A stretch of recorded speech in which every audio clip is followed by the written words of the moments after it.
On today's DNVR Broncos podcast, we're breaking down Sean Payton and George Paton's pre-draft press conference, which just wrapped up minutes ago. There's a lot to get to, and it all starts now.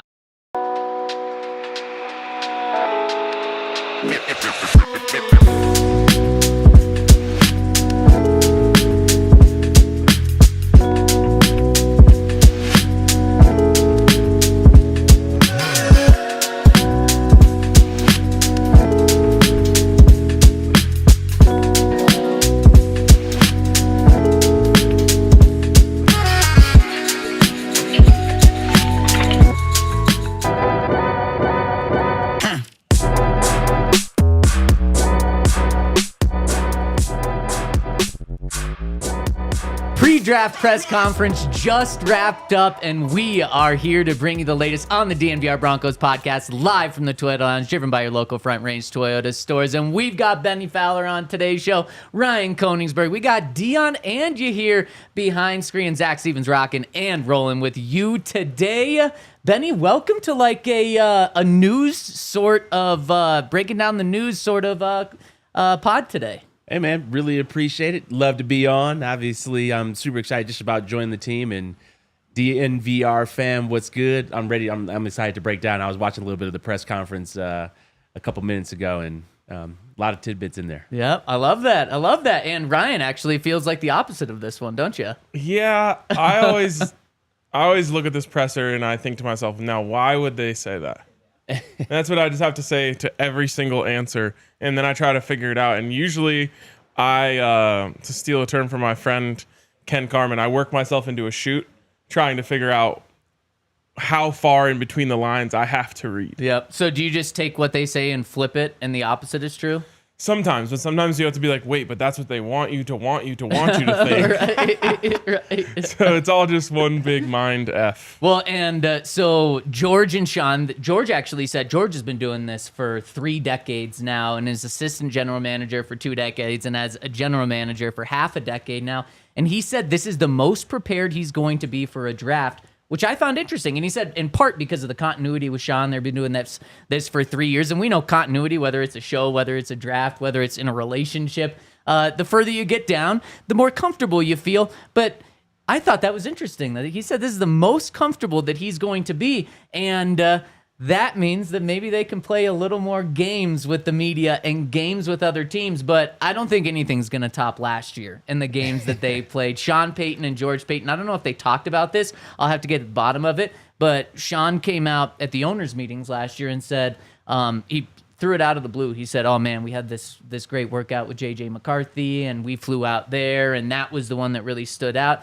And then we talked to George Paton literally like an hour after, and George goes, I can't believe Sean told you guys that about J.J. McCarthy. And then so that made everyone think that they liked J.J. McCarthy. And nope, it was all playing the game.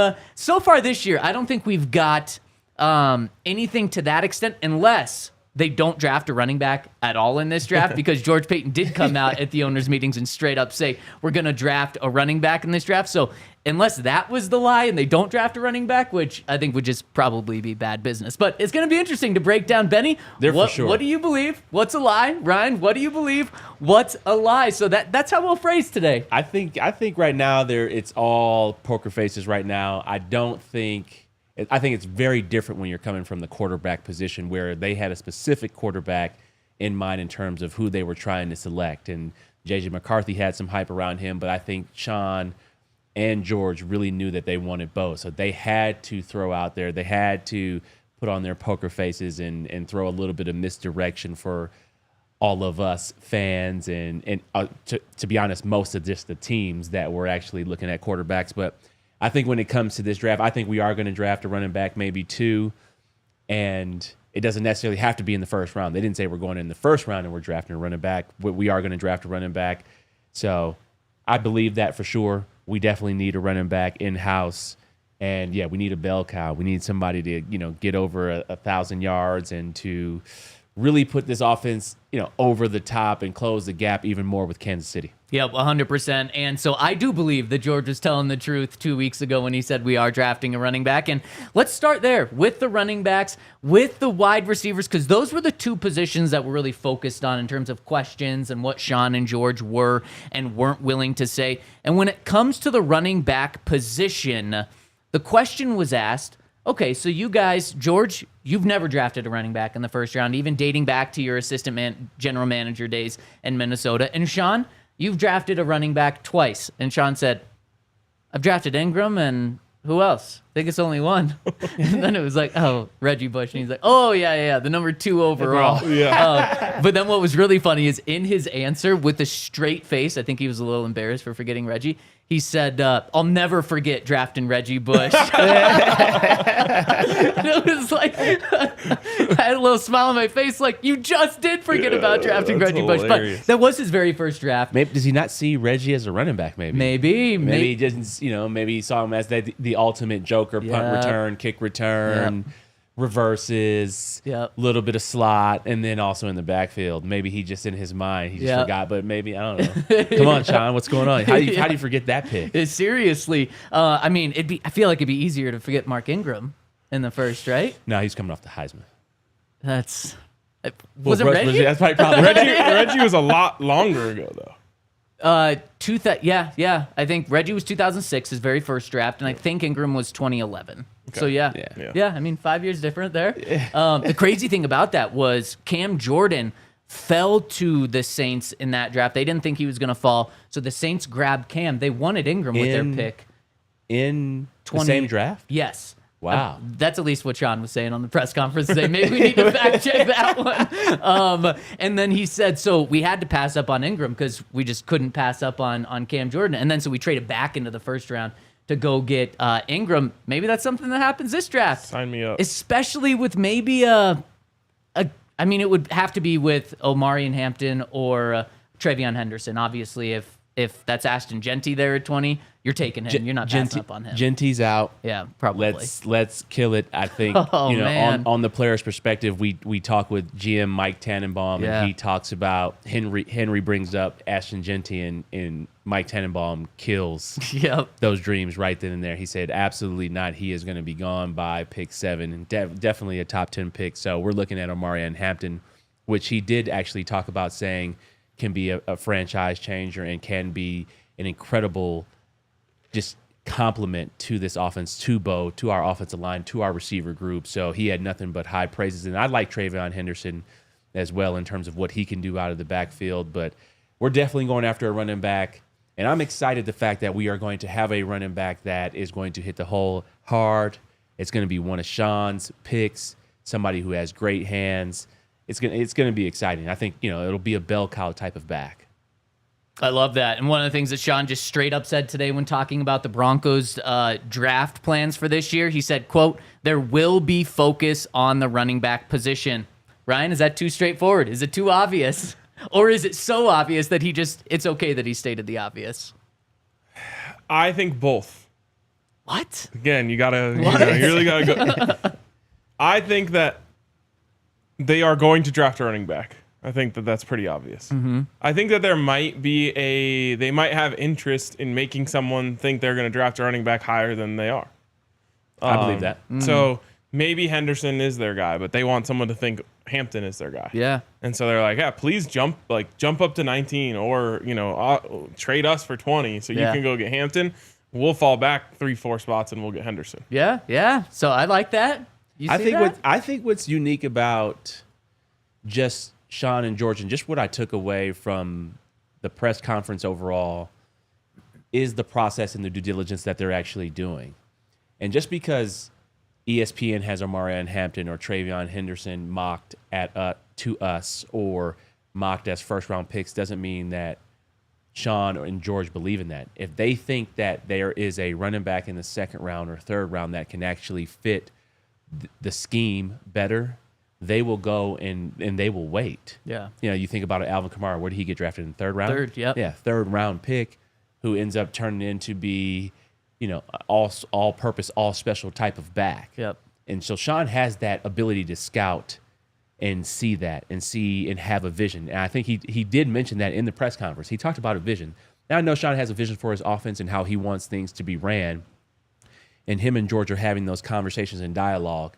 And I think they have maybe 5 or 6 running backs that they see, okay, hey, if this running back's here in the first round, or what if there are 4 running backs that they are able to choose from at pick 20? Maybe they don't pick a running back there because they know they can get him early in the second round. Yeah, it's such a good point. And I'm really happy you brought that up because we were talking about TreVeyon Henderson yesterday on the show. And the one point that I didn't bring up, which is huge in this, is just like you said, if everyone thinks that Omarion Hampton is the second best running back in the draft, that's not going to impact Sean at all. And it will impact other teams. Sean talks about the NFL train. We heard about it all last year when it came to the quarterbacks and stuff, about how just there's this narrative and people jump on it and just take off with that. Well, if Sean would have done that with Bo Nix, they wouldn't have drafted him at 12. They wouldn't have drafted him probably in the first round. Right. And then he was proven right with that. So you think he's going to care if everyone says, yep, you got to go with Omarion Hampton with that second running back? If TreVeyon's his guy? Absolutely not. Sean doesn't care about what anybody thinks. No. Facts. He doesn't care about what anyone thinks. But George said that this is the most prepared that he's ever been for a draft. Yeah. So I think they're ready for all scenarios. I wouldn't even be surprised if they go defense in the first round. Yeah. Just based off of you got a rookie quarterback on a rookie contract. How do we continue to surround him with great defensive players? If you have an incredible defensive player that has slid right there, why not continue to bolster up an incredible defense that you already have? And then, hey, Mike Tannenbaum talks about this on the pod, but he talks about, hey, what Sean is telling Bo, like, hey, we're going to put a really good defense around you. Yep. Just don't turn the ball over. You're going to have plenty of opportunity to go out there and make plays and continue to throw the ball. Well, Benny, it's such a good point, and it goes back to something that Sean said today when asked about getting weapons around Bo, specifically at that receiver position that Ryan wants to see so much. And I'm not sure if Sean shot it down or if he gave credence to it. Let's talk about that after I give a shout out to our friends over at Lucy Nicotine, where if you're looking for nicotine, Lucy has got you. It's 100% pure nicotine, always tobacco-free. Lucy Breakers are nicotine pouches with an extra surprise. Each pouch holds a capsule that can be broken open to release extra flavor and hydration, and you can set yourself up with a subscription to have it sent straight to your door, so you don't need to go out and get it. It's going to show up at your door. They have so many different flavors, many different strengths, and you can get it at 20% off by going to lucy.co/DNVR. You're going to get 20% off your first order. That's lucy.co/DNVR and use that promo code DNVR to get 20% off your first order. Lucy has a 30-day refund policy if you change your mind. That's lucy.co and use that code DNVR to get 20% off. And here comes the fine print. Lucy products are only for adults of legal age and every order is age verified. Warning, this product contains nicotine. Nicotine is an addictive chemical. Also, shout out to our friends over at Volo. If you guys are looking to get active this summer, if you're looking to make new friends this summer, if you're looking to spend more time outside this summer, Volo has you covered. And if you're like me, you need a good, healthy dose of competition in your life. And that's another itch that Volo can scratch for you. They've got leagues of anything you could imagine, from beer pong all the way to beer in hand kickball, all the way to softball, pickleball, any sport you can think of. They've got a league for it, and it's really, really fun. I've done multiple pickleball leagues, a kickball league, bowling league. All of them have been a great time.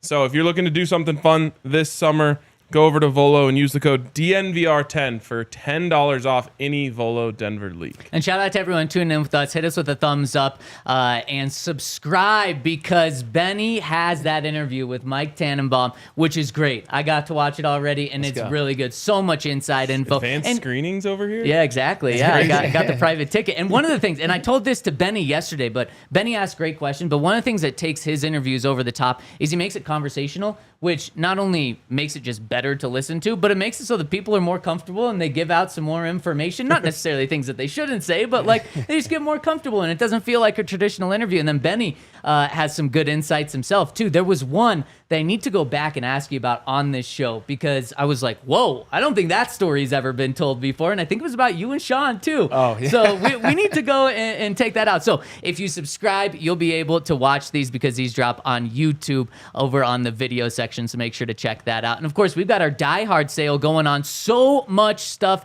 heading into the draft, including, I think I heard that All City is finishing up the way you'll be able to watch our draft for diehards, which you'll get to watch us, and then we're going to have like the draft board, the players the Broncos have drafted, plus our draft guide on there. It's going to be interactive. It's going to be an awesome way to experience the draft, and you can get our diehards half off by going to thednvr.com. And then one more shout out. We've got our draft party in a week from today. Benny's going to be there. RK's going to be there. Everyone's going to be there. And we want you to be there. Scan the QR code on our screen and go to thednvr.com/events. Okay, let's get back to this. How many drink tickets did you bribe Benny with? Oh, man, all of them. Well, you already gave all of yours to me. Well, I know some people that can hook me up with more. You know the drink ticket suppliers. Damn. Is tequila your drink, Benny? Yeah, I'm a tequila guy. Yeah, hey, you fit right in. Me too. Tequila and mezcal. Oh, mezcal. Ooh, smoky stuff. Yeah. Trying to get into a little bit. Zach. Yeah, I knew it. I'm trying to a little bit. Yeah, you're not off, though. Okay, so where did I leave off? Where did I tease? Wide receiver. It was, about asking about weapons for Bo Nix.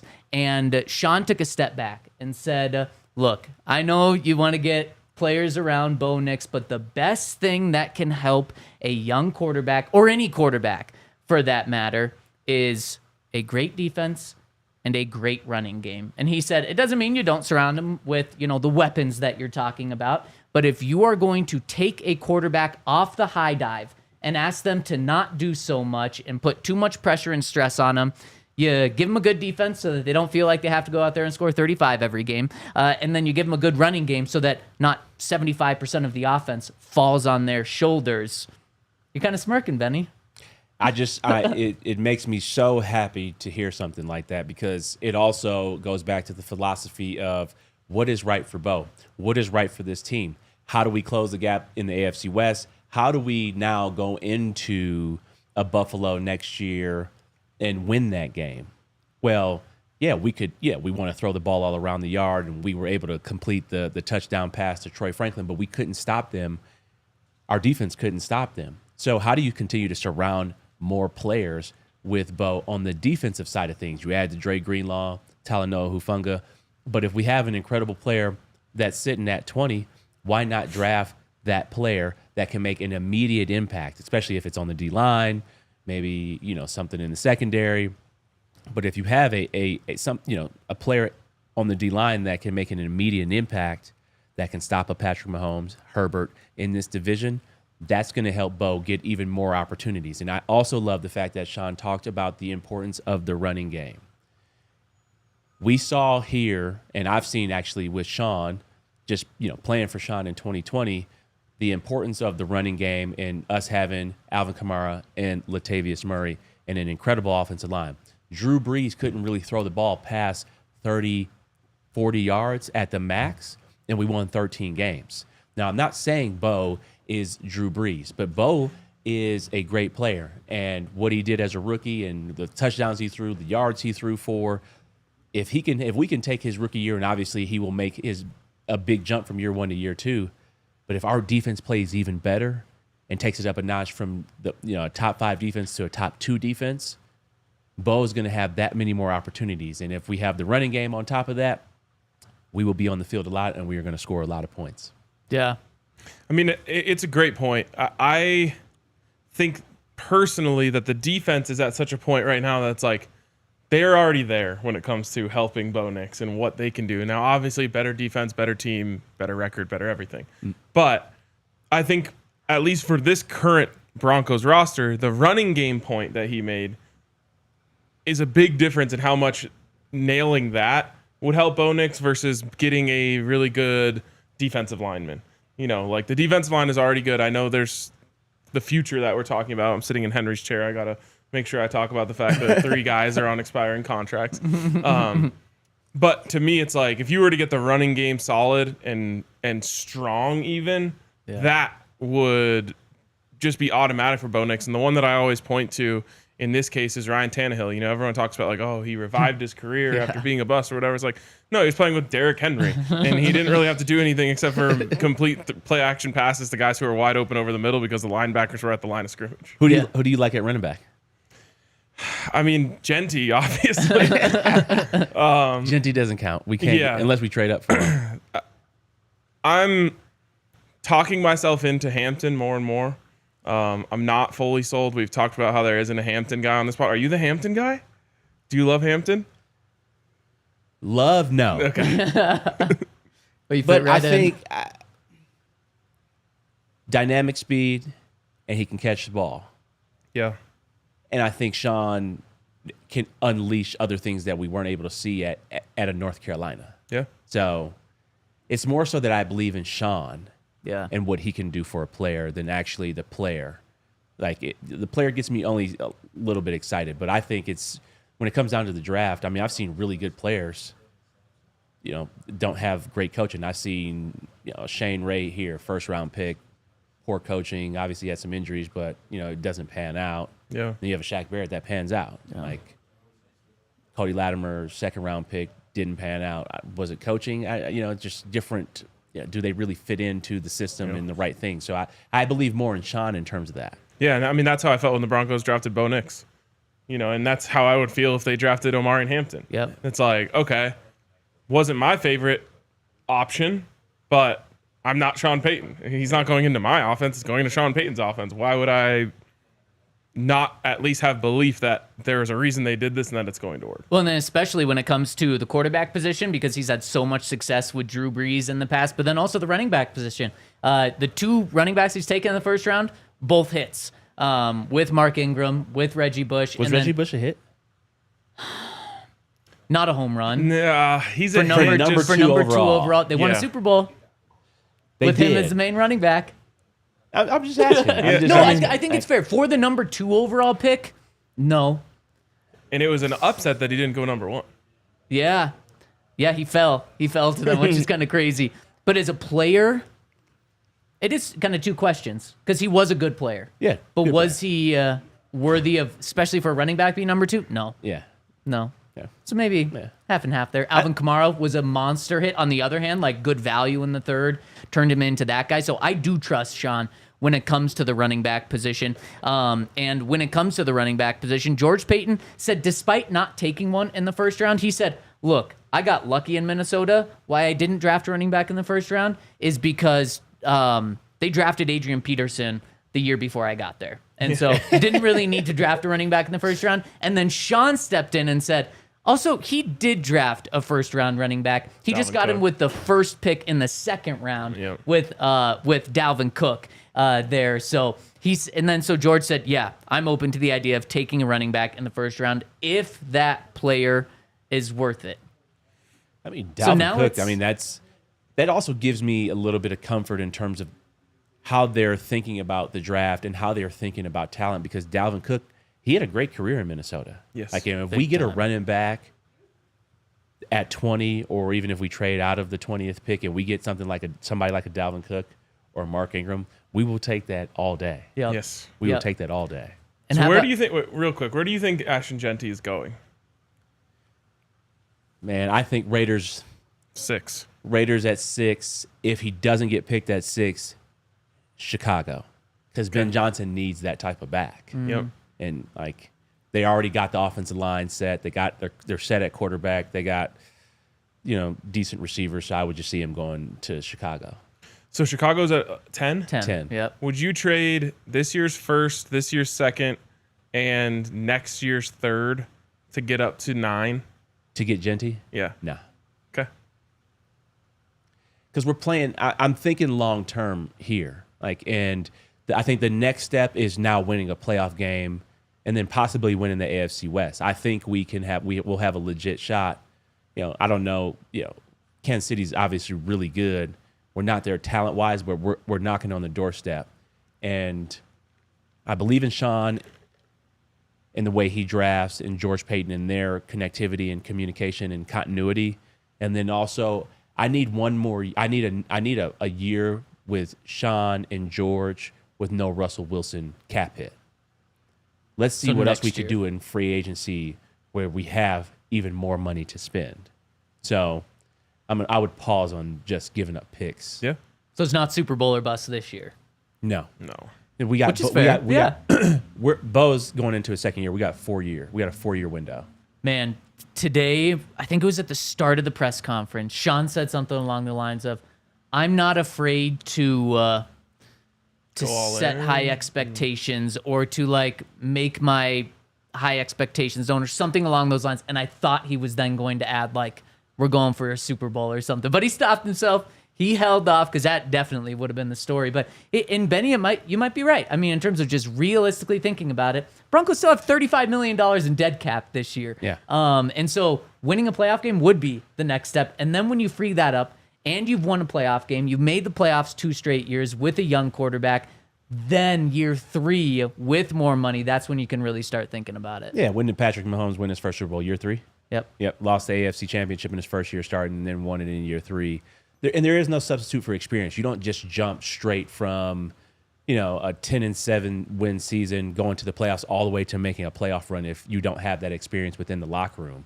And I think we were a little bit shell-shocked in terms of playoff environment and atmosphere because we haven't been there in a really long time. So I think now we get to the playoffs next year, we get that playoff berth, they will know how to prepare. And mentally, our players will know what this is like because we will have more players who have been there. And you add the Talanoa Hufanga, you add Trent Sherfield, and you add Dre Greenlaw, people who have playoff experience now that can come in there and actually be a voice and teach these guys how to prepare and then prepare for a long run. That's more about what I'm excited. So I wouldn't trade any picks for Jeanty, going back to your point. Is he Saquon? I don't know. I played with Saquon, so yeah, he was the best. And then we saw what he did this year. Yep. So what do you think? Is he? I wouldn't say he's Saquon. You wouldn't say he's Saquon. Yeah, I mean, I've been thinking of more along the lines of Bijan Robinson.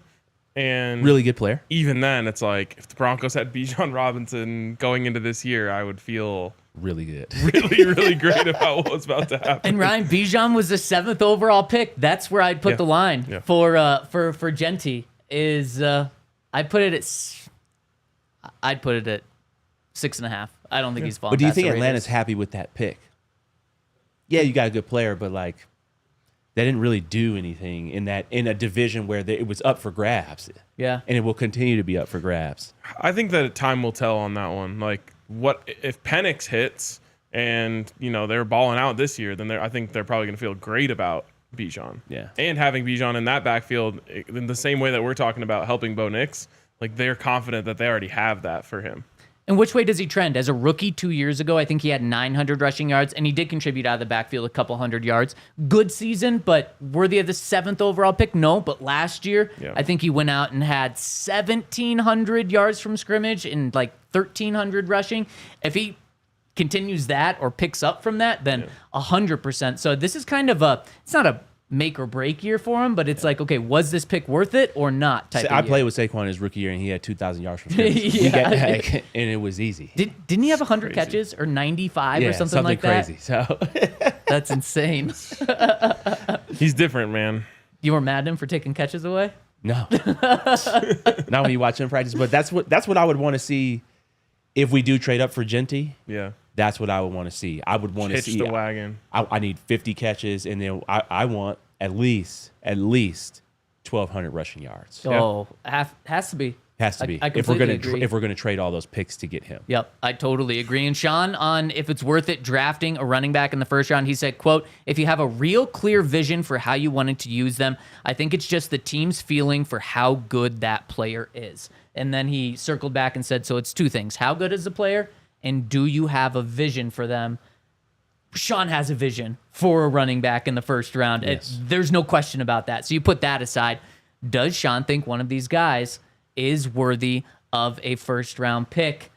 If that answer is yes, outside of Jeanty, and outside if they're willing to give up an additional first to go and get him, which I agree with you, Benny. I don't think they would do that. If one of these other guys is, then that that guy is going to be a Denver Bronco. Whether it's trading up 5 spots to get Omarion Hampton at 15 or TreVeyon Henderson at 20, I think they have no issue drafting a running back in the first round. I don't think they have an issue either. I think they're going to look for best player available and add the right weapon there. I'm also excited just the fact that I haven't thought about in a while, the fact that Bo can use his legs. So whoever this running back is getting ready to come, there is going to be a dynamic of where, there is a little bit of a read option element. If you can get a home run hitter like an Omarion Hampton or TreVeyon Henderson and then now add Bo's legs into it, that adds a totally different dynamic to our offense that we didn't really have because, Sean didn't really trust our running backs at all last year. Yep. Yeah. But I think there's an element of that where it becomes super dynamic in terms of play action, read option. There's just a lot there. And then you have Evan now, which gets me even more excited. And then, there's a lot of potential there. Yeah, the way that they ran the ball last year, it's like if you are running read, like the end doesn't really have to commit to anything because he's not all that worried about what's going to happen, even if he doesn't follow the running back, Right. Like they're not going to break it anyway. Yeah. Where now it's like you had a dominant running game, and then it's just like they're going to crash and Bo's going to be able to pull it. You can run play action off of that. It's a beautiful thing if it works. It is. And you talk about taking the best player available. There was a very interesting quote today that I want to read to you guys and see what you make of it. It's also a really good quote, and I want to do that after I give a shout out to our friends over at Bet365, which is now the official partner of the Nuggets and Avs. And what a perfect time to be the official partner of both of these teams going into the playoffs into what Vegas and Bet365 says is going to be very good series. They're calling this the Western Conference Finals in the NHL between Dallas and the Avs, which is crazy to have in the first round. And then on the other side, I believe the Nuggets and Clippers series is -110 each, which says it's just a coin flip. And if you want to get in on those good odds, because you're probably not going to get good odds on the Avs after this series. After they win this series, they're just going to be heavy favorites. Get him at +900 to win the whole thing right now. Ooh, that's what I'm doing over at Bet365. And if you want to get in on that, you can use bonus bets by using the code DNVR365 when you sign up over at Bet365. Deposit $10, place a $5 bet, and you're going to get $150 in bonus bets. When you sign up, you can use those bonus bets on Avs +900. You can also use it on the NFL draft. They have so many different things that they're offering for the draft. So go to Bet365 and use that code DNVR365 when you sign up. You must be 21 and older, physically located in Colorado. Please gamble responsibly. If you or someone you know has a gambling problem, once help, call or text 1-800-GAMBLER. Terms and conditions apply. When we talk NFL draft, we talk a lot about ceilings, but I feel like we don't talk enough about floors. Oh, that's a good point. And if you're looking to raise your floor, our friends over at Empire Today have you hooked up with $350 off when you use the promo code DNVR. They'll also give you a free in-home estimate when you go over to Empire Today. And they did this floor that we're sitting on. Well, we're not sitting on the floor, but we could. I've seen Zach do it, actually. Yeah. And it's just been great. The floor that we had previously got completely torn to shreds because no one that works here respects anything. No. No. This one, though, is disrespect proof. Yeah, it's true. I mean, on the other floor, there was metal that was just like standing up in the air. You could step on it and hurt yourself. Not here. Safe, reliable. Yep. That's what they do for you over at Empire Today. So get your $350 discount when you use the code DNVR when you go to EmpireToday.com/DNVR for full details. And again, shout out to everyone tuning in with us. Hit us with a thumbs up. We really appreciate it. Okay, so here's the quote. Sean was asked about like targeting specific players, specifically early in the draft. And he says everybody targets specific players in the draft, but he said, quote, "Let's not bypass the crystal for a blender just because we need a blender." I don't know where he got crystal and blender from, but it took me a minute, and I'm like, oh. After my head went in a blender for a second, I was like, oh, okay, yeah. I'd rather have a crystal than a blender, I guess. Yeah. I don't know. Would you? What are you doing with the crystal? If you sell it, it's more valuable. Get the crystal, sell it, you're buy right. 2 blenders. The blender can do it. Maybe he's saying running back is a blender because it's valuable for a short period of time. You use it more, the crystal has more lifespan potentially. You seem like someone who has one of those real fancy blenders.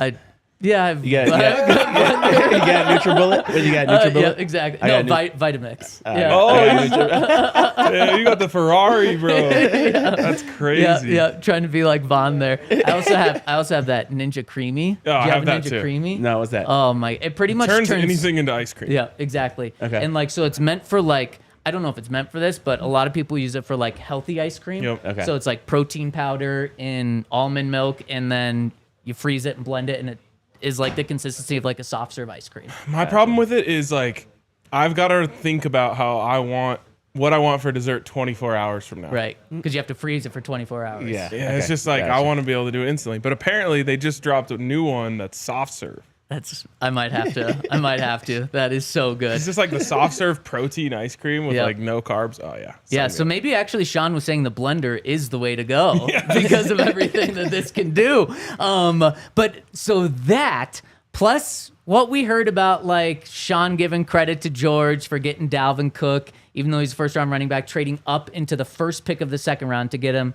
I think there's a really big possibility that, let's say, Walter Nolen, or who's another trenches guy, another really Derek good Harmon. Yeah, yep, exactly. Another good defensive lineman, or front seven, or maybe even outside linebacker, edge rusher, James falls Pierce to them Jr. at 20. James Pierce Jr., who they think are just like fantastic players, kind of like that draft when Cam Jordan fell to Sean, and he said, well, we didn't see this coming. We have to get this guy because he's so good, even though we don't need him.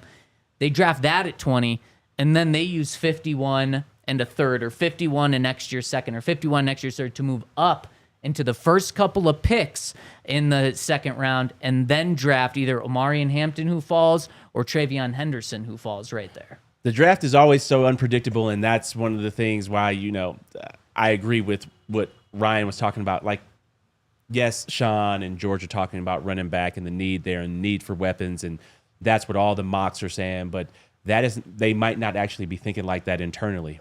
And who are actually the best players on their draft board? Obviously, they know their needs, but who are the best players in terms of, hey, if this guy is here at 20, we're for sure taking him, just based off of what he can do, and is he a day one impact player? I know Sean also talked about in the press conference, there's only, there are not a lot of great first round grades for the players. Yeah.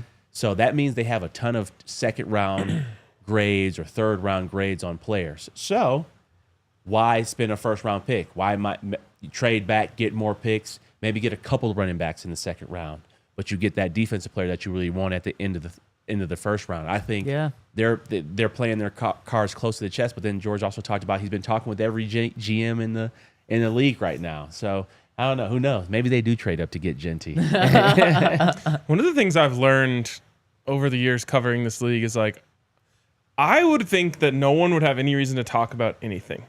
Like, why would you ever tell another GM, give him any sort of hint as what you're going to do? And I've just learned, like, it's human nature. Everyone just loves to gossip.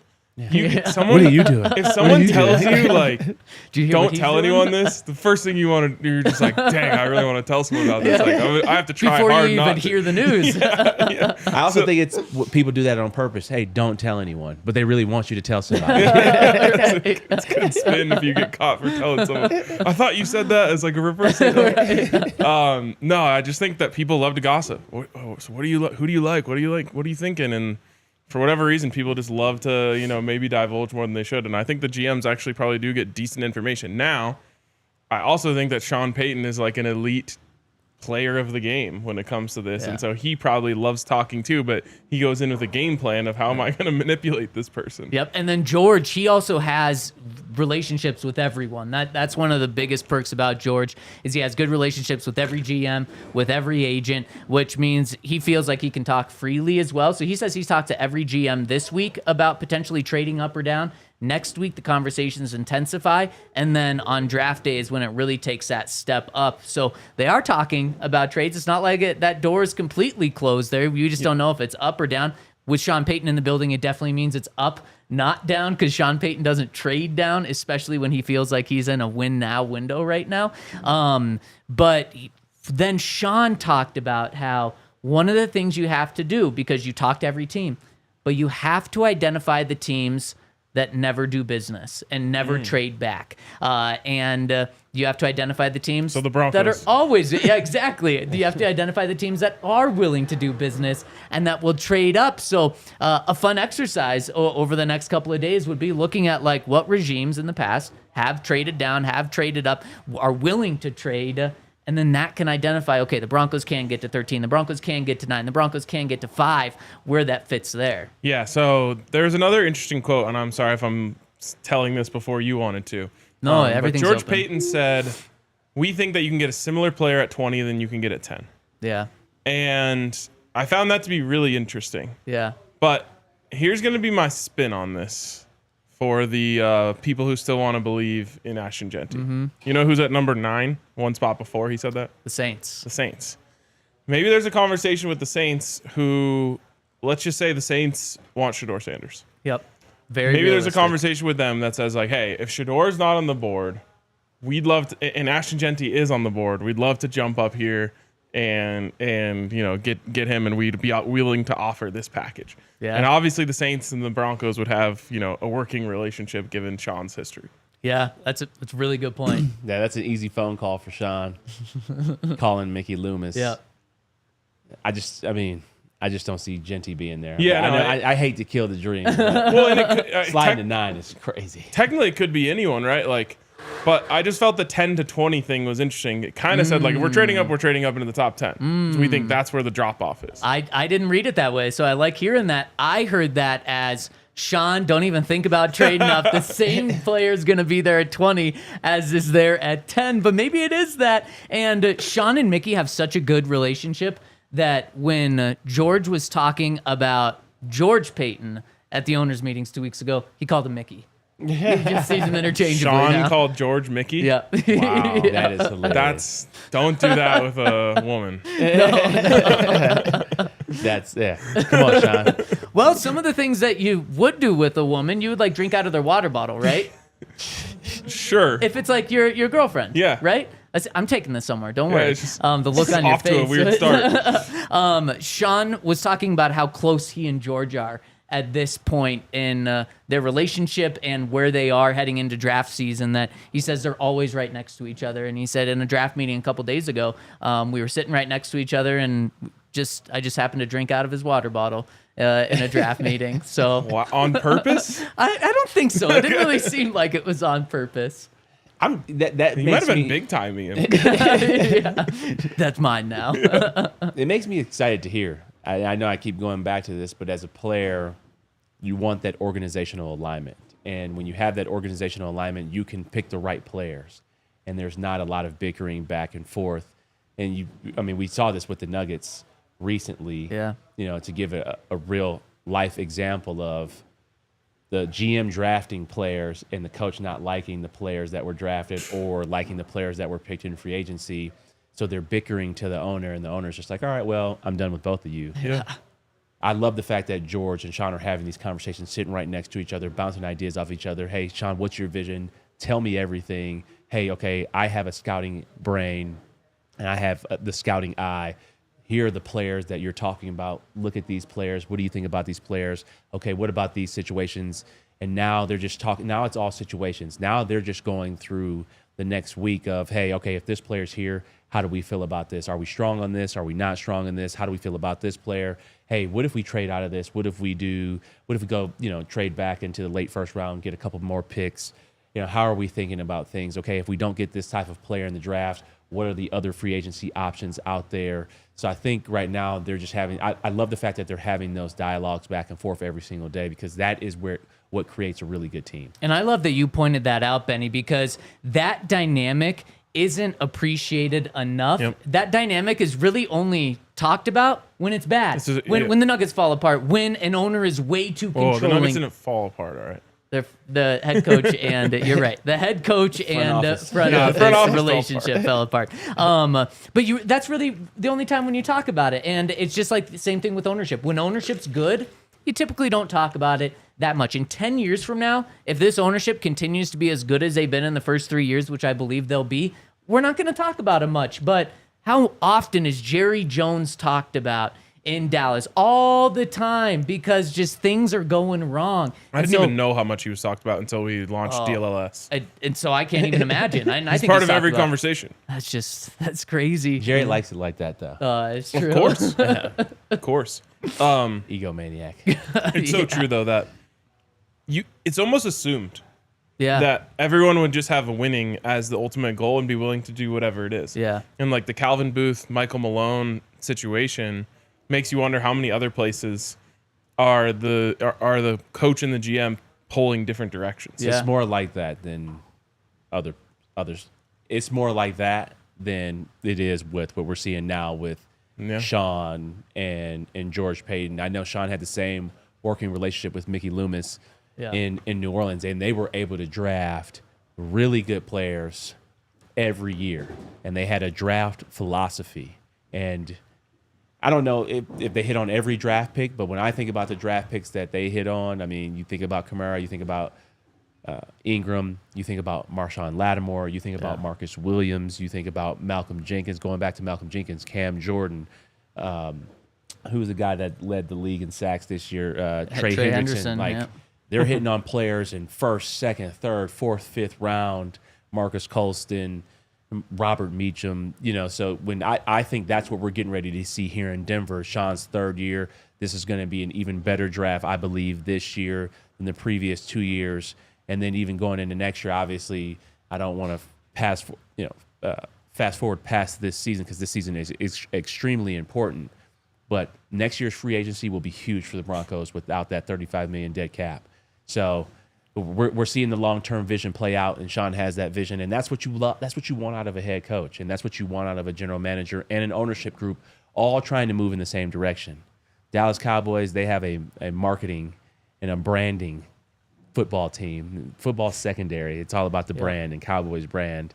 Here, it's all about the team and how we assemble the team, and everything else will fall into place. Yep, 100%. And it's such a good thing to just take a step back and appreciate that for a moment. Let's dive in to the wide receiver conversation that was had today and see where you guys stand on it. I just want to remind everyone that we've got our draft party 1 week from today over at Stoney's. We're doing it so we can fit as many people as possible. So make sure to get your tickets over at thednvr.com/events. And also, we've got so much draft content on thednvr.com right now and will be coming out. Plus, you'll get a whole entire year of membership, plus a free t-shirt, plus discounts at the bar, discounts on merch. If you become a diehard, it's less than half price right now. So make sure to become a diehard now. We appreciate it, and we feel like it gets you a darn good value as well. Okay, so Sean Payton once again said he likes the Broncos receiver room and gave a little more context of why he likes the Broncos receiver room. He said,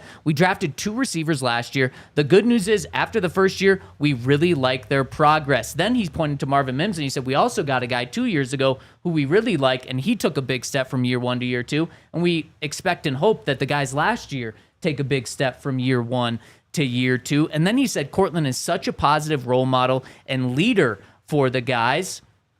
And then he continued and then said, "We're happy with where the guys we selected a year ago, where they are, where the one we selected 2 years ago, where they are, and the guys that are already here." But then he added that they will add numbers to the receiver room. I believe that's how he put it, whether it's in the draft or free agency is how he said it. Me first? Well, after watching the tape and what I've seen so far, I do agree with Sean. I like the receiver room a lot, but we're top heavy. I mean, we got 3. We got Cortland, Marvin Mims, Vele. Well, we got 4, Troy Franklin. So those are your 4 going into the next year. You got Cortland, big body, going down the field. Troy Franklin and Mims have the speed, and then Vele working in the slot. So I really like what we have. I think Vele and Troy Franklin will make extreme strides in year 1 to year 2. The fact that they will come back to the same offense, they will come back with a young player that they've built a ton of rapport with. I think that's super important.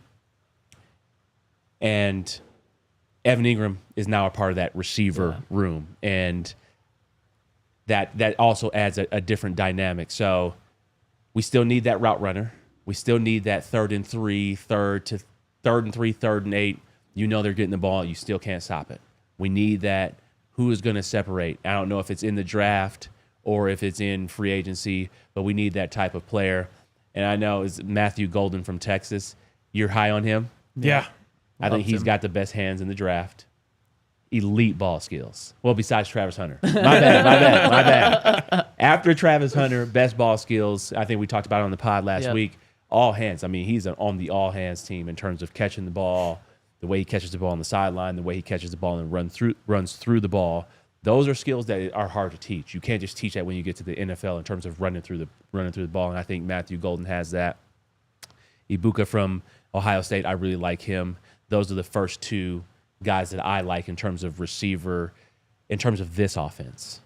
Playmakers, dynamic playmakers, things where you can do, catch and run, route runners. Ibuka, I trust a lot of just receivers out of Ohio State. I know Sean has an affinity for Ohio State receivers, or just Ohio State players in general. He knows that they're tough, even though I hate Ohio State, but he knows that they're tough.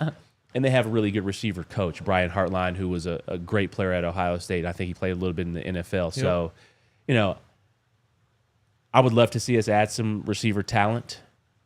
Is it a first-round pick? I don't know if we need a first-round receiver there, but definitely would love to see, in addition to the receiver room, in terms of a bona fide route runner. I look at this receiver room as a NBA team that doesn't have the second or third guy that you need to get to win a championship. It's like you can look at an NBA starting five and immediately tell me if that team has the ability to win a championship. And who's an example of that in this year's playoffs? Oh gosh, I don't know. I mean, Minnesota. Yeah. Oh, yeah. Yeah. Yeah. So it's like they have Ant, and then Julius Randle and Naz Reid, and they've got like these guys who are good pieces and good players. But you're like, how are they going to win a championship with that group? That's how I feel about this receiver room. It's like, we need that second star, that second guy to come in there and be like, that's our two-man punch. And I think Cortland is even on the baseline of this, but it's like, who can take over a game? Like, I think if you give Cortland the right matchup, he could take over a game. I don't think that there's anyone else, for maybe Evan Engram, who you can say the same about as a wide receiver. Marvin Mims. No, take over a game. Marvin Mims. We saw it last year. No, it's a very, very small sample size. It's a small sample size, but we've seen it. We've seen him make really big plays. Yeah, I think you're game-changing plays. That's taken over a game. I'm talking about like the other team can't stop this guy. That was Marvin Mims in a couple of games. What Ryan is talking about, and I'll go back to this because I was there for this game. Ryan is talking about a 2014 game against the Arizona Cardinals where Demaryius has 13 catches for 270 yards. Yes. Yeah. And 3 touchdowns. Yeah. That's what he's talking about. Do we have that type of player? Cortland, right matchup, gets hot hand. Yeah, maybe. Oh, you're talking like a Jerry Jeudy game against the Broncos last year. that was just a blip. Or, to be honest, Jamar Chase last year, I think he had 2 games where he went over 200 yards receiving. Yeah. I think, when you think about that upper echelon of receiver, top 5 receiver, that's what we're talking about. I don't know if that's in this draft. Do you think that's in this draft? I don't know. Outside of Travis. Yeah, Travis is in this draft. But I think the fall off is too steep in terms of how close you are to being that guy. I think, like I said, Cortland is up at the bottom of that tier, I think. Top 10? Top 15. Yeah, sure. Yeah. I just don't like that. After that, I don't feel like there's anyone where I could say, like, man, if he gets the right matchup, the other team's cooked. And I think that there are guys like Matthew Golden, I think, is that type of receiver. Emeka Egbuka, I think, is that type of receiver where it's just like, you better figure it out, because if you don't have the right personnel out there and you don't scheme it up right, like, this guy's going to kill you all game. Yeah. And maybe I shouldn't, but I do believe Sean, because I believe that he views Marvin Mims close to the way that I view him, that he is ready to be a 1,000-yard receiver. I think Cortland, I think you put him exactly right. And then that's a lot of catches for somebody who's that small. But maybe yards, I think. And Evan Engram. How many yards did he have last year? Off the top of my head, I don't know. Look at the final 6 games, though. Average that out over a 17-game season. Evan Engram, though, he is he's a vertical threat, as Evan told you that Sean told him he's going to be. Yeah. That is your second, if not first receiver, in terms of like when you just go out there and you're looking at, okay, who's our target 1 and 2? It's him and Cortland and him, and then you add Marvin as a third. And then I think the depth is good. I still do think they draft one, but I don't think it's before round 3. I think that's kind of the ceiling there. And after You can today, only really, I mean, he said adding depth to the receiver room. If we think about the receiver, you 6 receivers make the team. So you have your top 4, and then you add Sherfield. That's 5. did you include Vele? Yeah. Yep. So then 1. So you got Cortland, Vele, Troy Franklin, Marvin Mims. Those are 4. Sherfield, 5. You paid him. That's your special teams guy. Yep. You have room for 1 more. Yeah. If you're taking the next step in this progression, are you going receiver early, golden, because Mims is coming up on his 4th year? Third. Third? Okay. It's going to be tough. I mean, You just love to knock everyone down a peg, if you know what I'm saying. I do. Yeah. So yeah. making another basketball reference here, it's like Aaron Gordon with the Magic. He's their number 1 option. Yeah. He's just not. That's not who he's supposed to be. Yeah. Comes to the Nuggets, becomes the number 3 option. Yep. Now that's a championship roster. And becomes one of the best number 3s in the NBA. Right. Yeah. If you had Marvin Mims as your number 3, now you feel like you're in the super upper dangerous. echelon of number 3s. Yeah. And hopefully your number 2 is in the upper echelon of number 2s. Well, the good thing is Marvin is a number 3 right now because you got Engram in number 2 or 1. And that's the part that maybe I'm discounting too much is like how much of a wide receiver is Evan Engram going to be? And maybe if you just turn your mind to think that Evan Ingram's your number 2 wide receiver and you still don't have a tight end, then you feel really great about the wide receiver. And now drafting a tight end in the first round comes back into play. So what do you think of that, Benny? How does Sean view Evan in terms of not what positions in front of his name, but how he views him? Does he view him as a receiver? I think he views him a hybrid. I think he views him as that joker. You're going to put your hand in the dirt. We're going to line you up outside. We're going to put you at the top, at the tip of the bunch. We're going to put you outside the bunch, all the way inside the bunch formation. So I'm talking about bunch formations, which is like a 3-by-1. You have the receivers, point receiver. You have an inside receiver, an outside receiver. Evan can play all 3 of those, or you can have a bunch set where Evan is just the single receiver on the outside of things. So that's how I see Sean doing that. But I think Sean's still looking for that. Who's going to run the jerk routes and who's going to run the quick outs and who's going to run those slot slants that Michael Thomas used to run, or that some of the receivers that have played in his offense ran. So that's what I think Sean is looking for. And there are a couple of those receivers in this draft, that can make those dynamic playmakers. I wouldn't be surprised if he takes that kid from Ohio State, maybe in the 2nd round, because he loves Ohio State receivers. And that's just something that, they're just Ohio State players. Or is it a veteran presence, in Amari Cooper, Keenan Allen, and when you're thinking about those guys, they're not coming in here to catch 100 passes. They're coming here to catch 40, play on 3rd down and be super dynamic. But you got your young players. Also, the film that I've watched of Vele, I mean, to have 40 catches as a 7th round pick as a rookie is great. And then Troy Franklin, he missed on a lot of stuff last year that I think he will actually hit on this year, and having more, just being more comfortable in the offense and his rapport and rhythm with Bo. So I'm going to do some breakdowns with you guys, and we're going to do some film breakdowns. But I know why Sean's super comfortable after watching the film and just watching some of Troy Franklin's targets. Some of the things that you see from him are just these things that you can't teach. He can run by a ton of people. And then Vele being such a big body and then yards after catch, I can see why they're very happy with the receiver room. But I think there's one more piece to what Ryan is saying, like what takes us to the next level.